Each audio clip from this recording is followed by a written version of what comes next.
Hello, fellow journalers. How are we doing today? Time flies by so fast. I can't believe it's already April. What happened to New Year's Eve? I'm still stuck up there. I like the cover of my month to be something that reminds me of what that month represents for me. And I needed to spend some time thinking of what is April to me? What do you connect with April? Please drop a comment down below and tell me. We can discuss. But what does April represent? What reminds me of April? And also, I want the cover to be something that when I look at it, it makes me happy. So I spent some time thinking about it, and April month where I live, it's still quite chilly. You have hot days and you have cold days, so it's kind of difficult for me to it's not quite spring yet, but it's not quite winter either. So it's like in the middle there somewhere. And in the later part of April, you start to get the flowers popping up here and there. You get a dash of color. If you're really lucky with the weather, some of the trees might start to have some green in them as well. And so I wanted the cover to have something with flowers in it. And as you can see by my pencil case next to my drawing here, it is also containing flowers, and it reminds me somewhat of spring. But April for me is also the part of the year where you start preparing for some exams. I like to start early preparing for them. So there is the exam part of it all, and there is also the time of the year where I like to read a lot of books to kind of get my head out of the study mode that I tend to get in. So I wanted a book to be kind of the main focus point because of both the reading for the exams, but also I've been really into reading lately, and I like to immerse myself in a good story. And the type of books that I usually like to read is either something scientific, but I also really like to read fantasy and science fiction.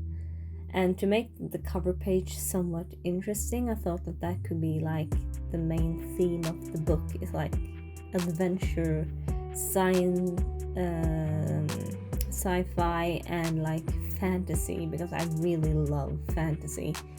And I couldn't just decide for one theme for the whole book, because that would be too easy. And I mean that in a sarcastic way, of course. No, I thought that it would be fun to have each page explore a new kind of story, a new kind of theme.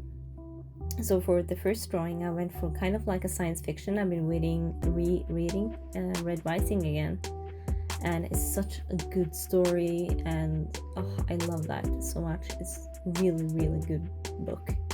And there's also 2 other books in the series, but I've just recently reread Red Rising. Really recommend it. I also really like stories like The Lord of the Rings, fantasy storylines like that. And I've also played a bit of Zelda, so the dragon was somewhat inspired by the Zelda dragon. I have also played Octopath Traveler 2, and I've just gotten on a boat to try to get the other characters that's on the other side of this big sea in the middle. So I thought a sea monster, that would be so cool to also have in this book. And to kind of tie in all of the flowers, I wanted to draw some vines getting out in between the pages there somewhere to tie in the flowers that I've drawn in the background. Another reason that I wanted to do this type of cover is because I actually won a giveaway before Christmas at the Yashi Korin's, sorry if I mispronounced that, YouTube channel, where I won 100 Ohuhu markers, and I really wanted to test them out. I don't have a lot of experience with coloring in with markers, as you can probably see. So for this cover page, I thought that I could like limit myself to using the markers as much as possible to kind of get to know them, kind of see like the color payoff and how I can try to fade in to create some shadows and something like interesting elements in it, and also to see how fine of a detail I actually could manage to draw with the different tips that the markers come with. And I really enjoyed using them. Like, this is the first time in a long time that I've used markers in a way like this, and I learned a lot from it. I'm not really super pleased with how this book turned out, but it's okay, it works. It has a lot of colors, it portrays something interesting, and the fun thing with this is that the longer you look at the picture, the more details you kind of get in from it. I think most of it actually went well with the cover page until I started getting to like the shadowing part of it. I kind of went too dark, as you can see here, and I really, oh no, I'm not too pleased with that. Like rewatching it now, but it's okay, it works, you know.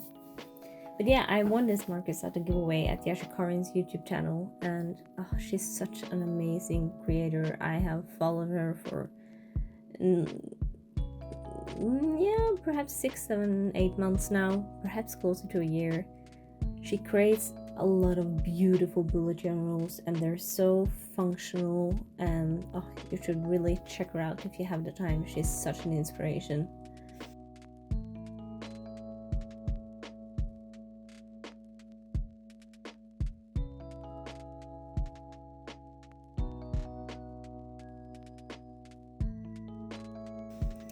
Here I tried to correct like the shadowing that I just really messed up, and I didn't make it, so I thought that I could try and hide it with some writing on the page. Kind of distract you from my little mistake there. Yeah, and also like another fun story about me and colors is that the moment I get my hands on color, my brain just goes into feral wild mode.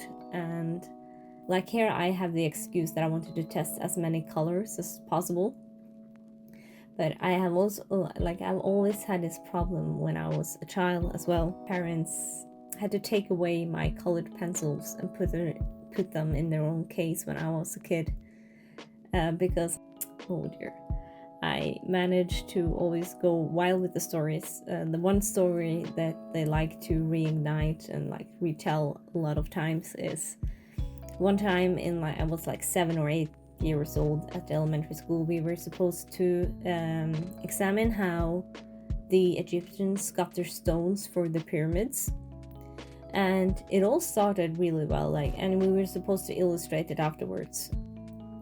I managed to draw a picture of them mining the stones, and I drew in that they transported the stones that they mined down the river by boats, and then I found my colored pencils. And all of a sudden, the adventure of the gummy bears became a main part of the story. They kidnapped the Egyptians, and they all ended up in America somehow. So I think Egypt, you need to rewrite your story, of course. No, I'm just kidding. But yeah, so there's me in colors. I have a color problem.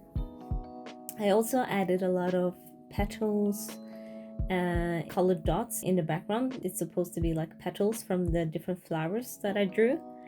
And it's been really windy here lately, and I thought that it could tie in with how I feel April really is. It's kind of colorful with the flowers just popping up, but there's really a lot of wind, at least this year. And it could be the pollen from like the flowers and trees that's starting to spread around. As the last part of this page, I wanted to try out because I have this ink that I think is really beautiful. It has some nice like gray bluish hues, and it has a copper shimmer in it. I use it in one of my pens, and I thought that it could be like nice if it looked like I accidentally spilled some ink on the cover page, and I could perhaps do the calligraphy that I did with like a white marker on top instead. But I really did not enjoy the big blob of ink. It kind of competes a lot with it competes too much with the drawing that I did. As for the month of April, we're a quarter in now, and I decided to change up a bit with my habit tracker. I've changed some of the things in the habit tracker, and for the really observant ones of you, I have changed my nails here because I forgot to film this when I was done drawing everything. So I changed up my habit tracker with some new things that I want to focus on for each week, and here's the monthly setup.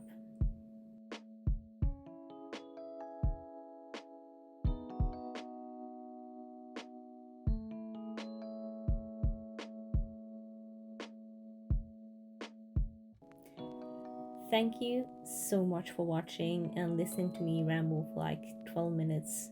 I hope you like this video. I hope you subscribe, and I'll see you later. Bye!